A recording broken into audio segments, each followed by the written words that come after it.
Oh, that's right. Yeah. Thank you for reminding Do you me. not need your thingy? Good morning.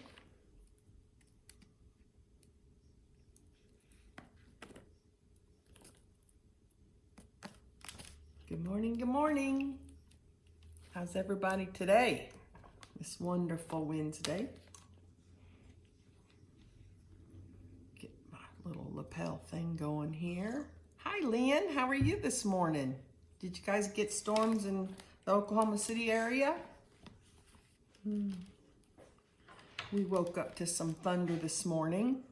It was kind of nice. Made me want to stay in bed a little bit longer.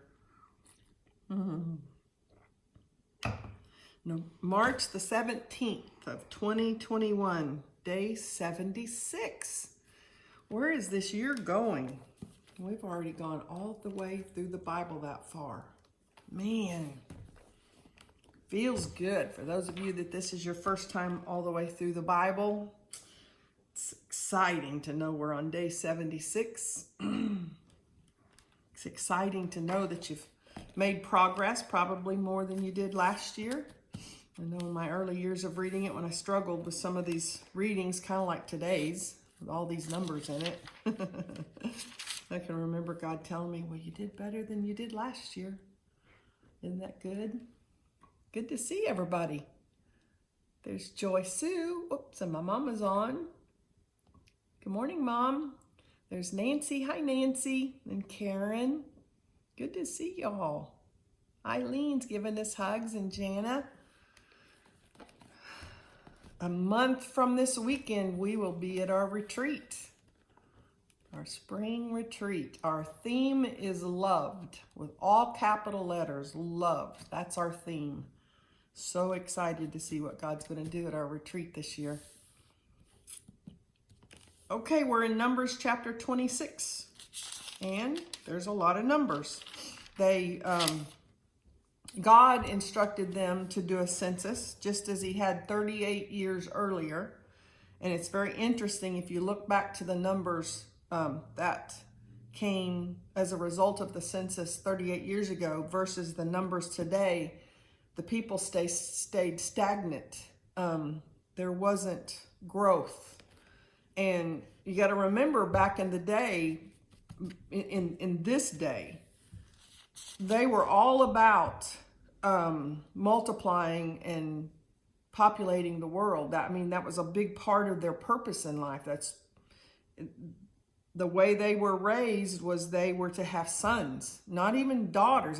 They were to have sons, so that the earth would be populated, and their worth was determined by how many sons they had. A woman's worth was determined by how many sons she was able to give her husband. A husband's worth was determined by how many sons he could sire. So for the census to come out 38 years later, almost identical to what it was 30 years prior, is a sign of their spiritual decline. All they did was sit around and murmur and complain. I'm not saying they didn't have it hard. I'm not saying that circumstances wasn't hard. There's not any of us that can't say that what they were going through was hard. It was hard. You may be going through hard things today, but you can't read this book and understand that God doesn't want us to sit around feeling sorry for ourselves. He absolutely hates it when we murmur and complain. He hates it. It's not just that it irritates him a little bit. He hates it. They declined in numbers simply because they were such murmurers and complainers. They had a slave mentality. See, when we sit around and we murmur and complain, it's evidence that we still have a slave mentality. These people had never lived free. I guess I should say not these people, because this is the new generation. This is the new generation of Israelites, but definitely the people that come out of Egypt that had been in slavery. They'd been in slavery for 400 years. They didn't know what it was like to live free. And so part of their murmuring and complaining could be because they were such slaves. Well, you know what? What are we a slave to? The words out of our mouth will show us. If all we talk about is our circumstances we find ourselves in, then we are a slave to those circumstances. If all we talk about is the circumstances that is surrounding us, the problems we're having, oh my gosh, you'd never believe what just went on. You won't believe what I'm facing. I've never had troubles like this. Then we're a slave to our own flesh. It's an indication of how much we give into our flesh. I know I talked about it yesterday but I'm listening to a study right now about how to encourage yourself in a negative world and how to encourage yourself in a negative world. And it's powerful. It resonates with me. If we just focused on the bad things going on around us or the bad things happening to us. I mean, I got a call at 10:45 last night. If I just wanted to focus on that, the next thing you know, I'd be in my prayer closet, bundled up in covers, shaken from fear, quite frankly. It was about a scam that's taken place. And if I focused on that, guys, I'd feel so sorry for myself. And the next thing you know, I'd want all of you guys feeling sorry for myself. Is that not what they did? So anyway, very significant that their numbers didn't change between the censuses. Let's go to Luke chapter 2, verse 36 through 52. First, it starts right off that Anna, a prophet, was also there in the temple. One of those eyewitnesses to the events that take place. You know, it is the eyewitnesses that we've talked about many times that makes it so that they can't discount this Bible. Because of the eyewitnesses, because of the written words, the Dead Sea Scrolls, the documents that back this up. Since its inception, they've attempted to discredit it and say it's not true. Same thing with Jesus. They've attempted to tell us that he's not who he says he is, that he wasn't the Son of God. But there are so many witnesses to it that they're just not able to do that. Luke himself, when he starts off writing this out, talks about himself being a witness to the things of Jesus Christ.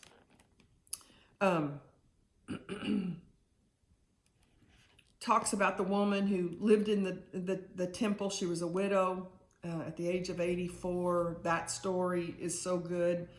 It's also interesting to note, once again, Luke starts off with Joseph and Mary traveling from Bethlehem to Nazareth when baby Jesus was born, and they talk about traveling back again today, and that was an 80-mile trip.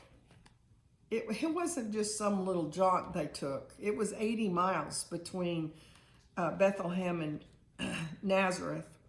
And so when they went to Jerusalem for the Passover festival, Jesus was 12 years old. They traveled in caravans.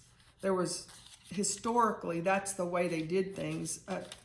Two people and a child couldn't start off to make an 80-mile trip all on their own because there was too many dangers out there. So they had to travel in great big caravans. So, you know, when you are traveling with people that you trust and you're traveling 80 miles by foot, carrying all the things you have to carry to make such a trip like that, you get comfortable with each other. I mean, raising my kids, I had friends that I trusted my kids with. I would have trusted them with anything. To this day, my grandbabies, I've got people I trust my grandbabies with, and Mary and Joseph and Mary wasn't any different than that. And so a lot of people ask, you know, how in the world could they know that their son wasn't with them? It was easy for them not to know. Easy, because of the way they traveled back in the day. But what I find interesting in today's reading is what Jesus said when they come back and they found him. First of all, there's hints in here between the three of them, Joseph, Mary, Jesus, that Joseph and Mary knew exactly who Jesus was. It's not that they both had a separate visitation from an angel that said that they were going to have a child. They knew who this child was. And you can pick that up in today's reading. But they come back. We'll just pick it up in verse 48. His parents didn't know what to think. Son, his mother said to him, why have you done this to us? Your father and I have been frantic, searching for you everywhere. But why did you need to search? See, he's asking him, why did you need to search? You know who I am. Why did you need to search? He asks. Didn't you know that I must be in my father's house? You know, here we are in the year 2021 reading this story, and we can read that, and because we do know who Jesus is, it's easy for us to think, well, of course he would have been in his father's house. But the thing is, they knew him too, and they knew who he was and what he come to do.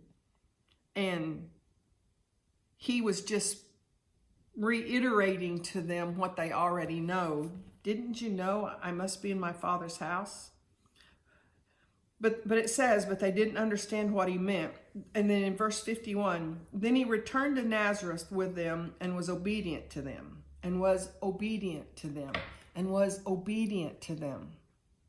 Oh my goodness. I could go for the next 30 minutes on that statement right there about authority, about divine order, about God recognizing the divine order of a family, that the man is the spiritual head over the family that represents Jesus over his church, is the authority over his church, about the mother and the role of the mother to complete the father, that the mother and the father submit to each other. All scriptures that I'm talking about, the divine order of the way things are supposed to work.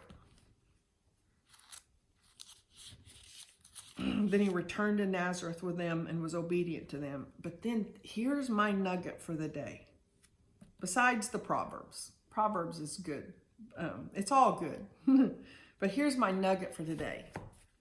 And I don't know about you guys, but you know, when I hear God speak to me, and then all of a sudden I hear a teacher on the radio I'm listening to, or a CD I put in or something, or a podcast I'm listening to repeats the same thing. It's kind of like, okay, Lord, you know it takes more than once from me, right? So I reiterated a lot yesterday about, it was in yesterday's reading, it was Luke chapter 2, verse 19. But Mary kept all these things in her heart and thought about them often. And then here we are today in verse 51. And his mother stored all these things in her heart. That goes along with John chapter 14. I think it's verse 6 that says that we hide these words in our heart so that we might not sin against thee. There's also a Psalms that says that. I am so in awe of Mother Mary and what she was chosen to do and what she was tasked to do. I'm a mother. I raised 4 boys. One of the best jobs I'll ever have in my entire life. For those of you that are still in the stages of raising your children, cherish those moments. And I know I had older women tell me that. Older women's been telling the younger women that for years and years. And I don't think in the years that we're raising our kids, we really get it. Because, you know, we just get doggone tired. And there's just so much. And we focus on the much. And we become a slave to the much. To where sometimes we just probably are not cherishing the very gifts that we've been given. I can say that now that my babies are 38 and 40 and older than that. Even my grandbabies, we've got one 22. Man, a grandchild 22. How did that happen? That we don't just really cherish it, those times. But Mother Mary, knowing who she, I mean, just like in today's reading, for crying out loud, she left Jesus, the Son of God. Her and Joseph went away, traveled 3 days and didn't know he wasn't with them. For crying out loud, how did that make her feel? I think that had a lot to do with them not understanding his words, that it was written, that they didn't understand when he said, didn't you know I would be in my Father's house? He knows that they should have known that. They know who he is, but they were so caught up in their emotions of, oh my gosh, God trusted me with this child, and I ran off and left him.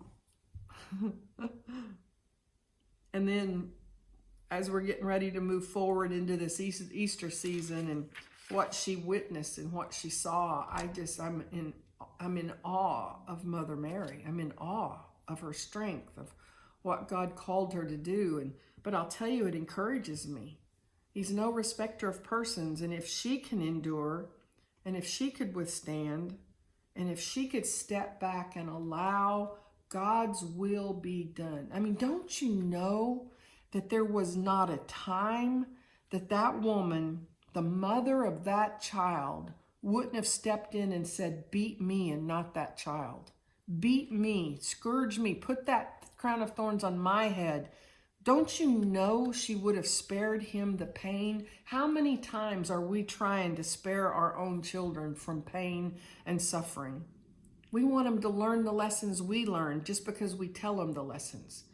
And it's hard for us to let them go and have to experience the pains of life that they have to experience. And she had to endure watching her son be crucified on a cross and be spat upon and tormented and tortured. So when I read the words, and his mother stored all these things in her heart, it makes me want to store more things in my heart. I want to take it all in, and I want it stored right here so that when the time comes, it'll rise up in me. You know, I've shared the story with you guys many times about when I first started reading this Bible every single day. I set out to try to memorize it. I mean, just the other day, I heard that somebody in Tulsa, Oklahoma has memorized like 6 books of the Bible, that they can sit down and just quote it word for word. And it's like, wow. And I've shared with you guys that as a youngster, I was extremely competitive and I wanted to win all of the contests. So every vacation Bible school, I suppose I didn't win them all. I don't remember those. I remember winning the contest a lot, that I could memorize memory verses to win a contest. I could do that. And then a month later, I couldn't remember any of them.